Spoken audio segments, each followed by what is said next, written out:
Hey, it's Carl with a K. Let's talk about Hollywood.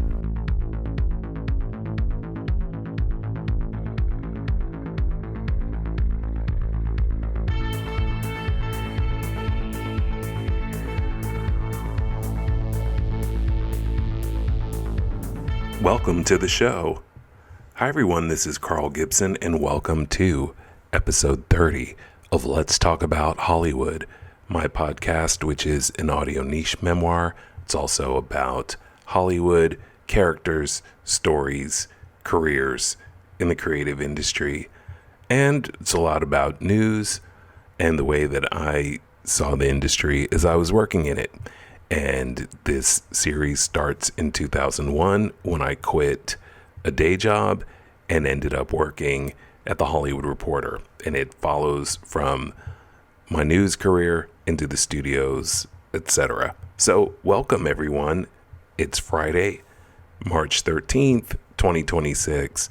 Thank you for everyone who listened last week. I want to give a shout out to all of the listeners.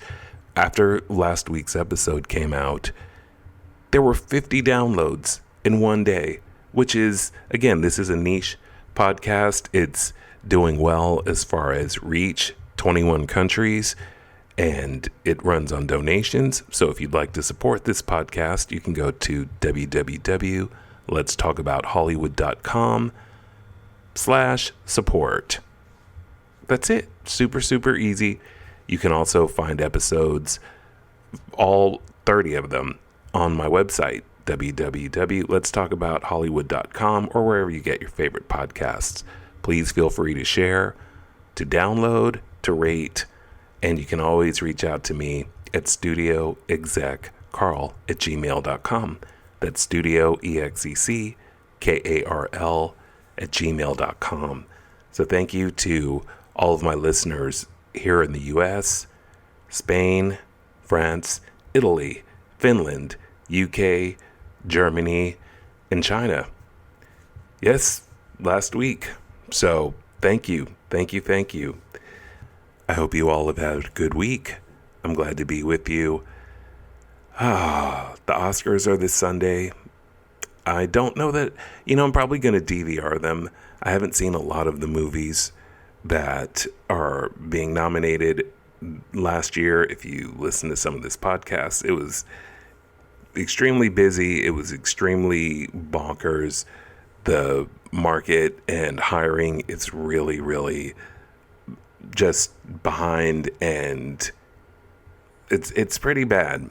I'm just saying we're just at an inflection point, and I have to restrain myself so many times not to, especially with LinkedIn, because there's so many articles now on LinkedIn about the Paramount, Warner Brothers, Netflix thing. I know, it's still a thing. There's still all these rage bait articles or kind of armchair analysts who are like, it's all about AI. Hollywood is just processing what's going on, that there's going to be this big consolidation, and AI fluency is what you need. It's going to be the AI creators who are the future.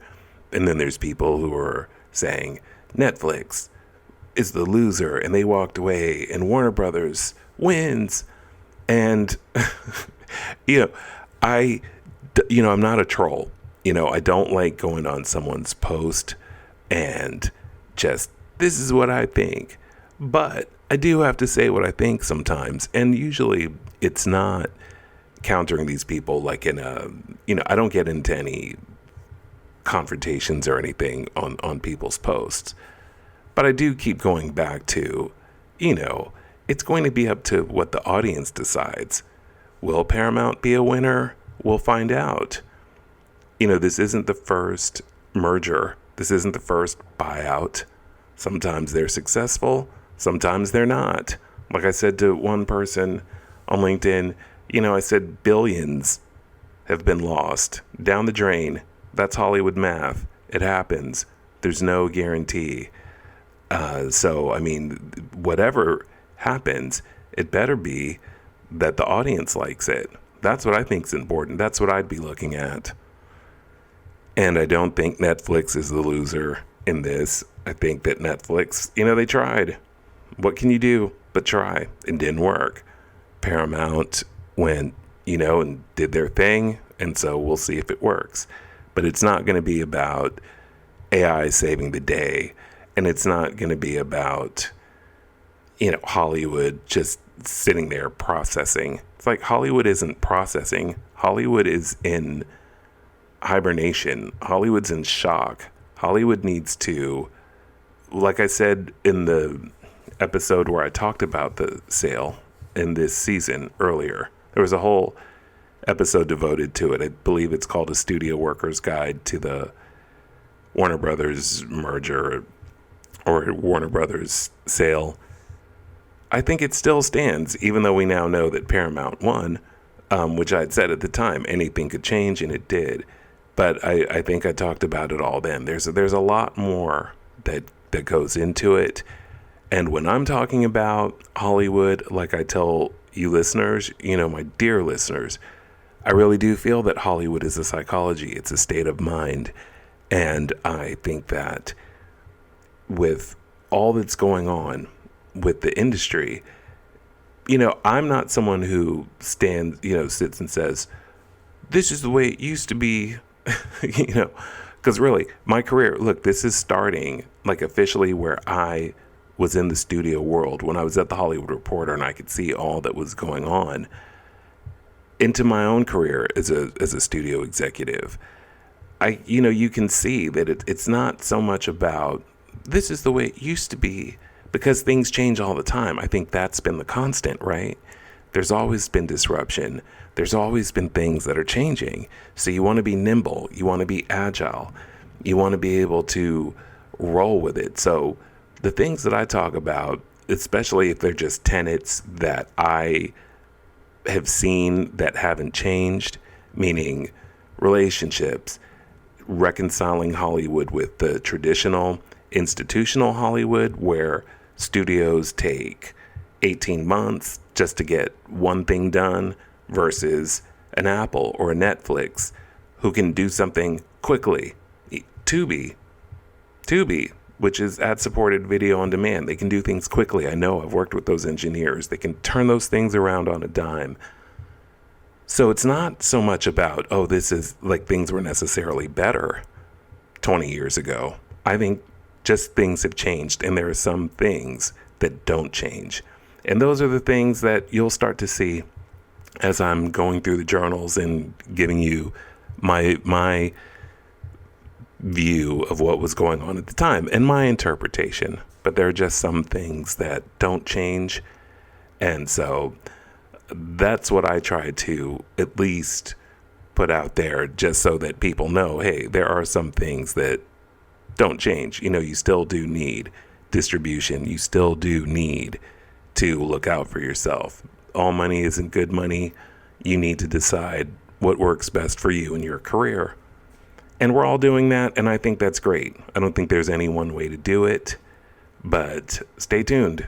I'm just saying, it's really going to be up to the audience, and that's what I don't see a lot. I don't see anyone saying, the audience will decide if Paramount, Warner Brothers, whatever that, entity is going to be called.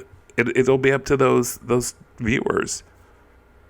Because if you start telling people what they can and can't watch, that not when people are paying for it, that's not going to work.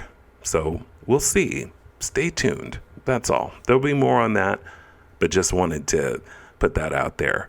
I'm all for progress. Trust me. I'm a progressive dude. You can look at my cover art for this podcast and see I wasn't the typical studio executive, but I care about this business. I'm assuming if you're listening to this and you're in the industry, then you're passionate about it. If you're a consumer of the industry, then you care about it. You care about the things that you like to watch and the creative and maybe business details that go behind it. So never a dull moment. Just, watch that space, because a lot's got to happen. But Hollywood will have its party, Oscar Sunday, and congratulations to everybody, because I know this industry has been a mess. That's just period. But it can always get better. And as I said in that episode that I did about the Warner Brothers Netflix sale. It can change for the better. It doesn't have to be the end of the era. If you don't want the things that matter, the mainstays of this industry, to go away, then we'll fight to keep them. You'll fight to keep them. That's what I say. But, more on that all the time. This is an ongoing thing. So we'll get into this week's episode, which is going back to 2002. We're in the journals. It's summer. It's July.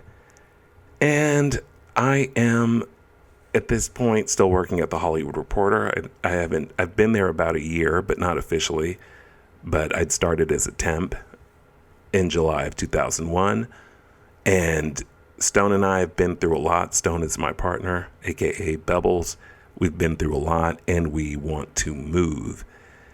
And we're going to move before the summer is over, and that's where this starts. And there's plenty about the industry in this as well.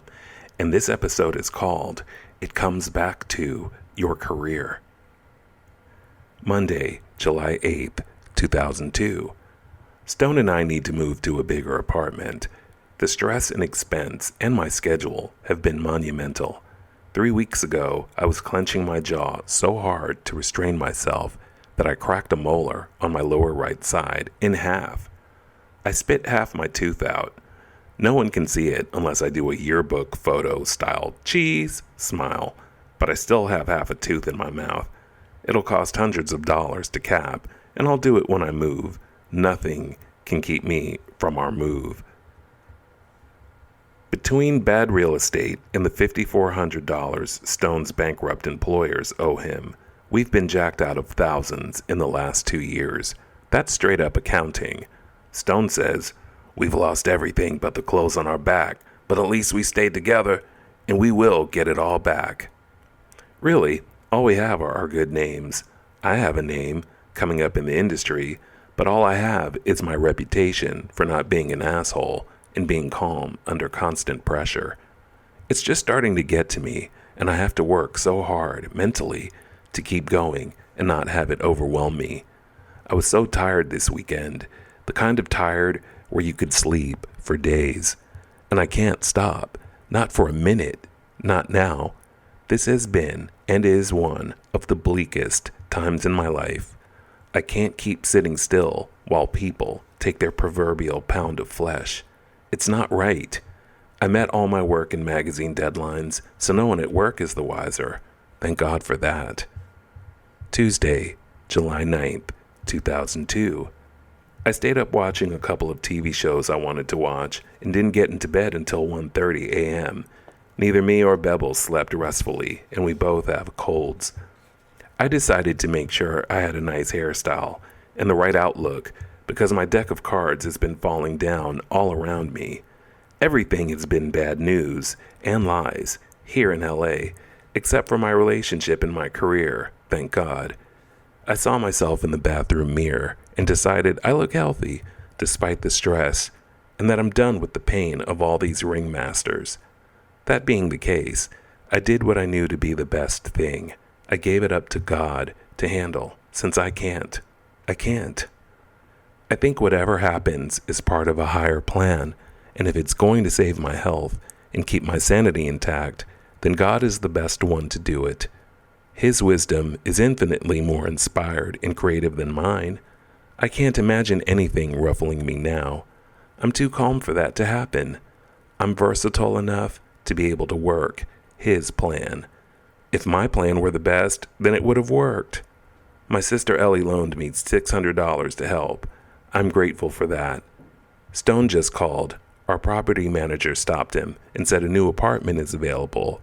Motherfucking wow is all I can say. I just hope it's really and actually available. I called the property manager and left a voicemail that I want the apartment and I want it a lot. I'm so excited, and this would be so incredible. Wednesday, July 10th, 2002. A Hindu wisdom tenet I read today said, "Truth is no theory, no speculative system of philosophy, no intellectual insight. Truth is exact correspondence with reality." I love that last sentence. Reality. Stone and I have sent out over 24 resumes in the last 2 days for him. He did get a call today. Some guy wanting him to cold call and sell faucets. Stone was amused, but he took the guy's number down saying, "If I have to sell faucets, then I'll sell faucets." Attitude is everything right now. In the newsroom, my boss, the editor of the magazine, who's second only to the publisher, put in paperwork with the New York brass for overtime for me so I can work 6 days a week while my supervisor is on vacation. I cost the same as a temp does. The overtime will help with the move to a bigger place for me and Stone. I hope that New York doesn't play coy or insist otherwise. It should be a foregone conclusion, but New York is notorious for penny pinching on the vital things that we need in Los Angeles. Things are intense. Stone spent the day in Hollywood registering with agencies and putting out resumes. He's still waiting on unemployment. He's worried about seeming slouchy in my mother's eyes for being unemployed, which he isn't slouchy, although she is worried for us. My brother, younger, back on the East Coast, told my mom he doesn't know Stone, who he calls, quote, my friend, and that he doesn't understand it, but he accepts it. I told my mother that I'm not worried as she is, and to trust that we will prevail, and to relax in knowing that nobody could be more ready for what we have to do than we are. Stone makes dinner every night and job hunts. I was working into the night without even 20 minutes to myself all day. My mom helped me with a great turn of phrase for my report, and as I was finishing, said, "Put the letter away. Just put it in your work satchel, please. Do it right now and type it at work tomorrow. Eat and have a banana and get some sleep. Please? Promise?" I promised, and I took her advice. I've eaten 3 bananas in 5 days. Stone and I have had a lot to deal with separately and together, between getting our money back, trying to move, my job, Stone looking for a job, and weeks of legalese. It's horrible for me and Stone to have to look at each other at 11 at night and laugh wearily because our names are all we have in this city and the privacy that we're able to salvage. I just got word that New York approved my overtime. Saturdays are going to be my only days off for the next 2 weeks. Stone is going to do my hair. It'll take hours, but he's already drawn the patterns for my hairstyle for next season. Friday, July 12th, 2002. I'm here in the newsroom. I took a cab today when my bus wasn't coming, and 40 people were huddled around the bus stop, like extras in Oliver waiting for handfuls of hot rice. I couldn't wait. A Russian cabbie pulled over, and he gunned the car so fast down Wilshire Boulevard that my ponytail unraveled from the wind. He was an old and stocky codger with the gravel vodka voice. We passed this thin, livery cab driver, and my cabbie waved to him like a true friend and then said to me, "That driver I waved to is drive drunk every day for 40 years. Every day." Shady cab drivers. I told him he was a fun driver when he let me out of the cab. I looked like I'd been in a wind-blown tryst. He told me his cab is a repurposed police car. "All police parts," he exclaimed. I'm reading the actress Marsha Mason's autobiography. It's called Journey.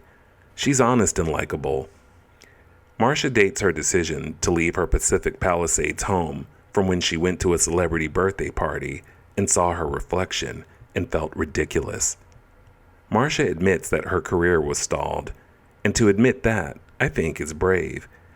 It's amazing how, regardless of what adventures you lead in life as an artist, it comes back to, is your career alive or dead?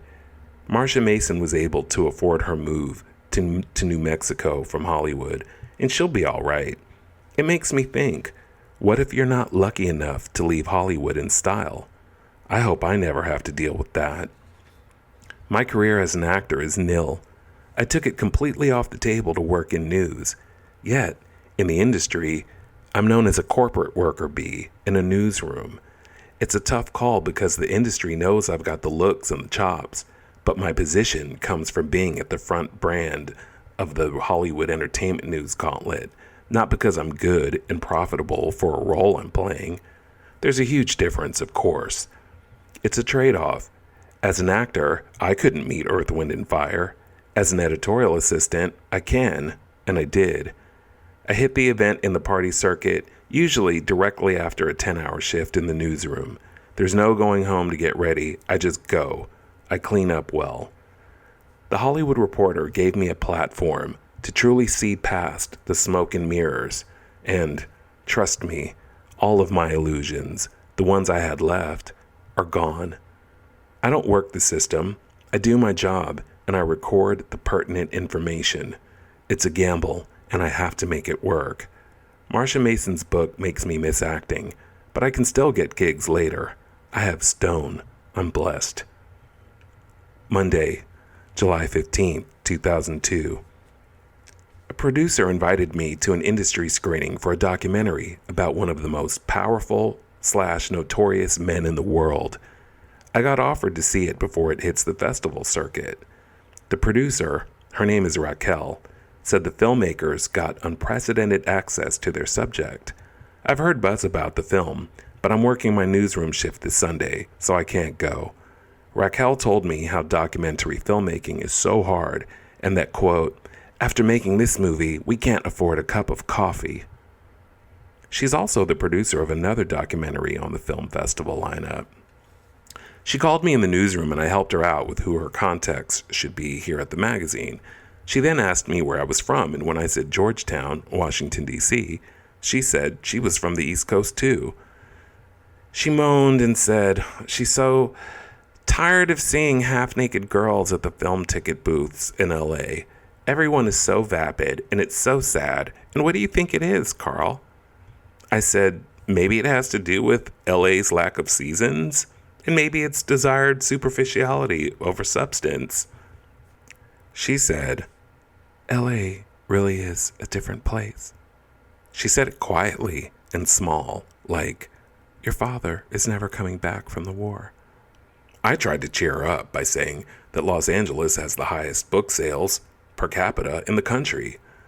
She said, yeah, but you know what the joke is about that, don't you? Everyone here buys the most books, and then they just carry them around or put it on a bookshelf for show. All the books in LA look brand new because no one's even cracked the spines or read them. I didn't pursue her angle at humor since all my books are loved and handled and read. Plus, I got vibes that maybe Raquel had just broken up with some middle-aged LA guy who had bad values. She was really laying it on thick with the LA slags. I said, well, enjoy the rest of your time here at least. She said, I live here now. Raquel was a trip. She actually showed up later at the Hollywood Reporter's lobby and had me paged so that we could meet. She's about 25 years older than I am, surgery-free and earthy. Her open-toe shoes showed signs of pained feet, and cordon pads on her toes showed through her stockings. She got her invites mixed up and said to me, so you'll be attending with your wife and kids at the scheduled date, right, Paul? I'm Carl. I just spoke to you earlier, I said, smiling as she fiddled in her bag and apologized. I didn't mind, but later it occurred to me that two things that work against people in this town are, 1, being disorganized, and 2, rushing and getting flustered in the middle of a pitch. Raquel really is a documentary person. The documentary people are notorious at refusing to play glamour games when their movies are about real life, the Holocaust, and crucial topics. I thought it was refreshing to see corn pads and a hairstyle kept together by Aquanet and a blow-dry roller brush set. It was admirable of her to hustle and bring the main reporter invites in person, but she kept me there a while getting it together. I took the other reporter's invite to give it to him when he was back in the bureau, and Raquel didn't shake hands or say anything else. She just skedaddled. And that is the end of that journal entry. Here's my recap.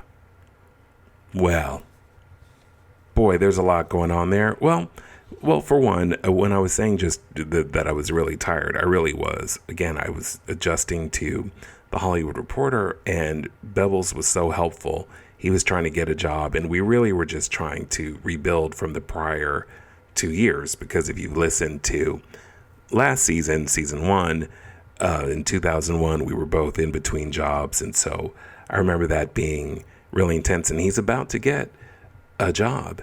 That'll be in the next entry. So that's all about to pan out at the time.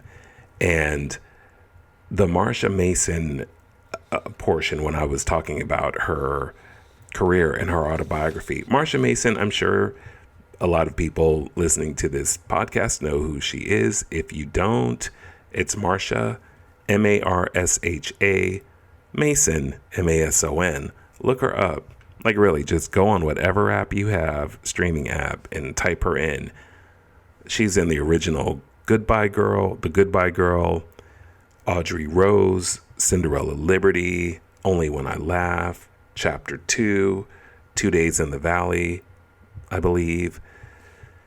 She's just great. She's a 70s actress, and she just was very natural, very emotive, and very believable. And I really, really did enjoy her autobiography. I read a lot of autobiographies at the time, and one of them was Bette Midler's. Now, not an autobiography, it was a biography of Bette Midler, but it was just that Bette Midler, I remember one passage that she so wanted to be famous when she was in New York singing in the baths and all that stuff, that she just, her jaw was clenched all the time. And I so could relate to that, because I start the journal entry talking about, I broke off one of my molars in the back. My jaw was perpetually clenched because you're just waiting for something to happen in your career. And it's just, you're internalizing all this stuff, and it's not good to do. So if you're one of those people who, like me, is clenching your teeth all the time, don't. Because number one, it's expensive. You're just asking for expensive dental work. And, it's just, there's just got to be other ways, and just to decompress and to relax and just know that it's going to get better. And, but definitely, that kind of internal drive just can really get to you. And so back to Marsha Mason's autobiography, I thought it was something when I wrote, what if you're not lucky enough to leave Hollywood in style? I hope I never have to deal with that. Well, that's because, of course, she moved from Hollywood from Southern California to New Mexico. And of course, I'm writing this at the time as like a 32-year-old, who is thinking that I'm going to be in my relationship till we're old, and I'll just, be in Hollywood till I retire. And as far as, leaving Hollywood in style, I think that just is, I don't really think there's any such thing. Certainly just not with what was to come, right? I mean, there were the strikes, and so every time there's protracted strikes in the industry, that leads to people having to leave because the work isn't happening, and there's only so long that you can ride that out.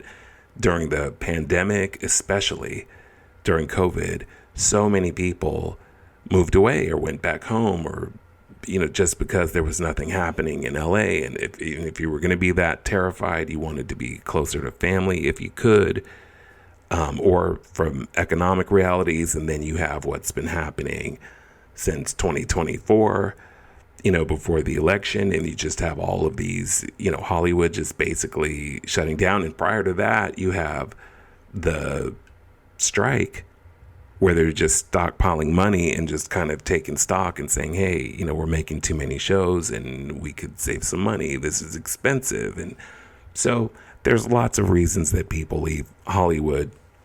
I've been honest with you all about why I left Hollywood. And I can honestly say now, in my mid 50s, it wasn't about style. It was about just doing it the right way, the way that felt good to me, as good as it could, because I felt that with Hollywood, I had done pretty much all that I could do. I'm saying as far as being there, I'd been out of work for 15 months. I'd put out hundreds and hundreds of resumes. It was extremely expensive my family helped me, my sister helped me. This is after my severance and bonuses and all that ran out. Like, I made it last as long as I could. And I just thought, Hollywood will figure it out. Like I said at the beginning of this episode, Hollywood will figure it out. These things are cyclical. Something else will happen, something else will disrupt, it'll be something else. And then it'll be, back to the races. But in the meantime, I was like, well, I'm going to take a bold move, and I'm going to move to a different Bay Area, Tampa Bay. And I'm going to make my career work for me. I've worked too hard for it, but I can tell you, it wasn't about leaving in style. It was like, I got to pack up an entire 1-bedroom apartment, like by myself, an apartment that was a completely different dream, an apartment that I moved into with my spouse. I was moving out as a widower. I donated, as I've said, so much of my stuff because I didn't want to sell it. I didn't want it to feel transactional. Those books, I gave away so many books, those books that I loved, and I kept many books that I loved as well. But so many of them I gave away and had really great interactions about it too. People finding a book or couples going through them. I would just put them on a wall. I put them in boxes. So many things. So when I read that, what if you're not lucky enough to leave Hollywood in style? That's from a 32-year-old who doesn't quite know all that's going to go down in his life and in the industry at the time. But I would say now, leave Hollywood with your sanity and leave Hollywood with your confidence and give yourself credit for lasting and for observing and for trying. Because again, Hollywood is a place, there's so many people who are creating and creative everywhere. So you don't have to be in Hollywood is the thing. But when you're in the thick of it, I do think that you feel like I've got to be here. This is where it all happens. Or New York is where it all happens. Or if you're overseas, London's where it's happening. Bollywood is where it's happening. Nollywood is where it's happening. In Africa, they're burgeoning huge film industry. Or you say, China or South Korea. So anywhere you are, every now and then I'll have people write to me and like, I hate that I'm in Iowa and working on this script. And I'm like, be in Iowa, write that script, finish it. You can always come to Hollywood and shop it, or shop it from there and show up if you need to. Budget for that. There's always ways. There's always ways. Take some time, take some figuring out, but yeah. And if you do have to leave Hollywood, just leave Hollywood on your own terms. That's what I'd say. That's more important. So that's what I'd say to Carl in 2002. And I don't talk about myself in the third person, but that's what I'd tell him. Hey, leave on your own terms. And it'll be a lot easier. And it is, because you just continue your career from where you moved to, if you want to. If you're leaving the industry altogether, then you just have all these exciting possibilities for a new life. So it's a win-win. Or you stay there, for those who are in Hollywood still hashing it out, keep at it. You'll know when it's time, or maybe it's not time to leave. Lots of things can happen. So I tend to be an optimist because, as I've said before, what's the other option? Everything's going to suck and it's all going to go to hell. That's not acceptable. It's just misery. It's hard enough out here without putting that on yourself. So I'd say that is what jumped out at me. And that producer, the documentary producer, I did think it was funny that I wrote down that those are two things that I think hurt people in the industry: being disorganized and rushing and getting flustered in the middle of a pitch. And that's true. Now, that's true. See, that's something that hasn't changed. Put it this way: you can be disorganized, like in your, personal life or private life. I've been someone who sometimes, like, as long as I can find my keys in my wallet, that's what's most important, and I'm out the door. But I would say for the pitch, because I've been in so many meetings where someone is pitching their stuff, whether it's a writer, whether it's a creator, whether it's a producer. It could be a vendor. It could be someone like, hey, I've got the best coffee machine, here for your office. If you're disorganized and you rush and you get flustered in the middle of a pitch, you're done before you even start. And I can see it happen sometimes. I've seen it happen. And the people had really good ideas. And they end up, some of them, succeeding later when it's a little more polished. So my sister and I we have a thing, no rushing. Yeah, you got to, get to places and you've got to do things. But sometimes rushing just makes it worse and kind of sabotages what you've already set up to do. So whatever it takes, just have it down. You can be disorganized, but when it's showtime, then be on it. So that hasn't changed. And I think that's about it for this episode. Thank you for listening. Time flies. It's been almost 40 minutes. Not quite. Have a great rest of the week. Thanks for being here for this episode. I said I'd be dropping episodes on a Thursday or Friday weekly. That's the plan. And so here it is. It's Friday. So let's have a great weekend, everyone. And I really hope that everything is going great for you in your life. And as always, remember, love is real. And I wish you all great things. See you next time.